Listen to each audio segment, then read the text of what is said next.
So Ramayanam. So most important thing అన్నమాట రామాయణం అనేది. So Ramayanam అంటే ఫస్ట్ ఆఫ్ ఆల్ ఎందుకు నేర్చుకుంటాము అంటే, ఒక మనిషి సమాజంలో ఎలా నడుచుకోవాలో తెలియజేసేది ఏంటి రామాయణం.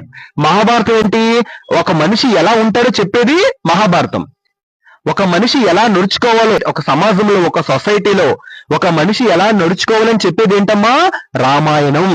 డన్. రామాయణం అంటే సో ఎవరి కదా, సాక్షాత్తు విష్ణుమూర్తి కదా. విష్ణుమూర్తి ఒక అవతారమే రాముడు.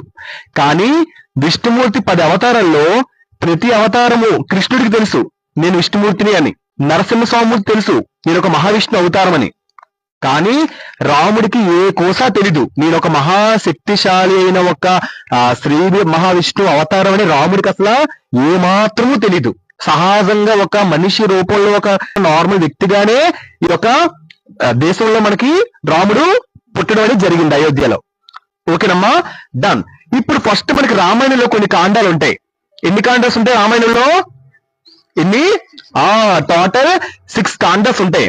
అందులో ఇది బాలకాండ. ఫస్ట్ ఏంటమ్మా రామాయణంలో బాలకాండ. సో బాలకాండ అంటే ఏం తెలుసమ్మా, రామాయణంలో ఫస్ట్ పార్ట్ ఏంటి, రామాయణంలో మొదటి భాగం బాలకాండ. సో ఈ రామాయణంలో బాలకాండలో శ్రీరాముడి యొక్క పుట్టుక, శ్రీరాముడి యొక్క బాల్యం, శ్రీరాముడు సీతమ్మ తల్లితో ఒక మ్యారేజ్ విషయాలన్నీ కూడా మనకి ఈ యొక్క బాలకాండలో మనకి కనిపిస్తాయి. సో రామాయణంలో ఫస్ట్ మోస్ట్ ఇంపార్టెంట్ గా బాలకాండలో ఏదంటే ఫస్ట్ థింగ్ శ్రీరాముని యొక్క జననం, శ్రీరాముని యొక్క పుట్టుక. ఈ అయోధ్యకి రాజైన దశరథుడి కొడుకే కదా శ్రీరాముడు.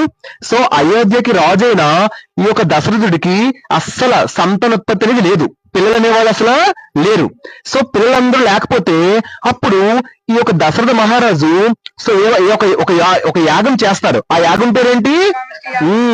పుత్రకామేష్టి యాగం అనేది ఈ యొక్క దశరథ మహారాజు అనే అతను చేస్తారు. దశరథ మహారాజు అంటే ఎవరు? రాముడి యొక్క తండ్రి.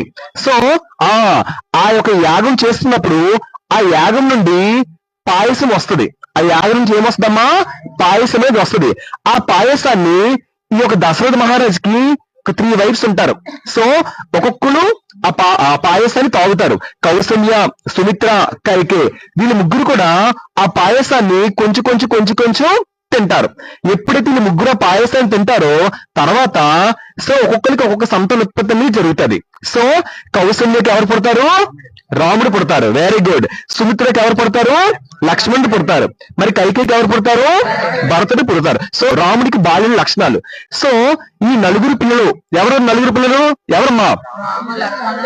రాముడు, లక్ష్మణుడు, భరతుడు, శత్రుఘ్నుడు. సో వీళ్ళ నలుగురు పిల్లలు కూడా చాలా తెలివైన వారు. అందరూ కూడా కలిసిమెలిసి ఆనందంగా హాయిగా ఒక ఇంట్లో నార్మల్ గా చాలా ఆనందంగా గడిపేవారు. సో రామలక్ష్మణుడికి భరత శత్రుఘ్నుడికి చాలా అంటే చాలా స్నేహం అనేది ఎక్కువ. సో అప్పుడు వీళ్ళ దగ్గరికి విశ్వామిత్రుడు వస్తాడు. ఎవరు వస్తారమ్మా? విశ్వామిత్రుడు. సో విశ్వామిత్రుడు వచ్చి విశ్వామిత్రుడు ఒక యజ్ఞాన్ని చేస్తాడు.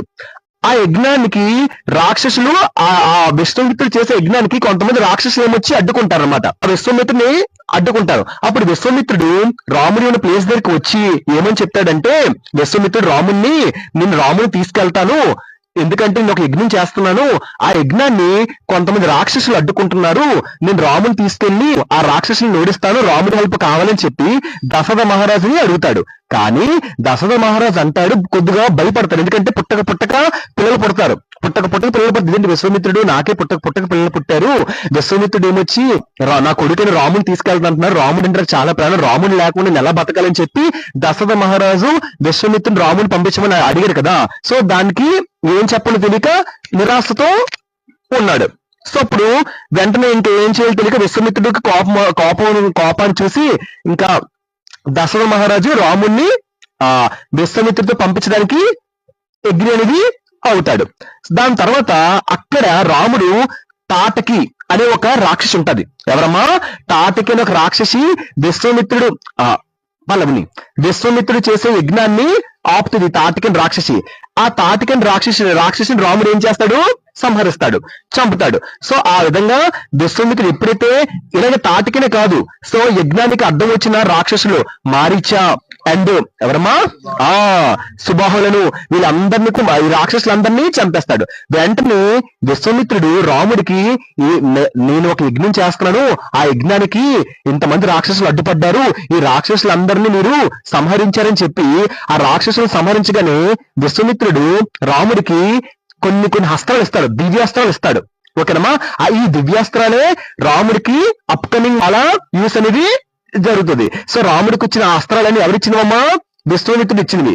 సో ఈ విధంగా తర్వాత విశ్వామిత్రుడు రామలక్ష్మణుల్ని మిథిలారాజు అంటే జనకుడు, సీతాదేవి తండ్రి ఆ ప్యాలెస్ కి తీసుకెళ్తాడు. అక్కడ శివధనస్సు అనే ఒక మహాబాణం అనేది ఉంటది. ఆ మహాబాణాన్ని సాధారణంగా మనిషి ఎత్తలేరు అనమాట. ఆ మహాబాణం ఉంటది, దాన్ని ఎత్తి నొక్కడానికి చాలా శక్తి ఉన్నవాడే చేయగలడు. ఆ బాణం ఎత్తడానికి ఎంతో మంది పోటీ పడతారు, కానీ ఎవ్వరూ ఎత్తలేకపోతారు. ఆ బాణాన్ని ఎవరైతే ఎత్తుతారో సీతమ్మదేవి సీతాదేవి ఇచ్చి పెళ్లి చేస్తారనమాట. అప్పుడు ఎవరు ఎత్తకపోయేసరికి వెంటనే శ్రీరాముడు ఆ ఒక శివధనుసుని వెంటనే ఎత్తుతాడు. సో వెంటనప్పుడు సీతమ్మ రాముడికి హరిమాల అంటే పూలమాల అనేది వేస్తది. ఆ విధంగా భరతుడికి ఎవరొస్తారు? మందవి, లక్ష్మణుడికి ఉర్మిళ, మళ్ళీ శత్రుఘ్నుడికి కీర్తి, ఇలా ముగ్గురు వైఫ్స్ అనే వాళ్ళు వస్తారు. రాముడికి ఎవరు వస్తారు? సీతాదేవి వస్తారు. ఈ విధంగా సీతాదేవిని రాముడు దక్కించుకొని తిరిగి మళ్ళీ అయోధ్యకి వెళ్ళిపోతాడు. ఎప్పుడైతే తిరిగి మళ్ళీ అయోధ్యకి వెళ్ళిపోతాడో అయోధ్యలో రంగరంగ వైభవంగా రాముడు మళ్ళీ తిరిగి వచ్చాడని చెప్పి దశరథ మహారాజు రాముడికి చాలా ఘనంగా వెల్కమ్ అని చెప్తాడు. సో దీంతో రామాయణంలో మనకి బాలకాండ అనేది అయిపోద్ది. నెక్స్ట్ ఏంటమ్మా? అయోధ్యకాండ. ఓకేనమ్మా?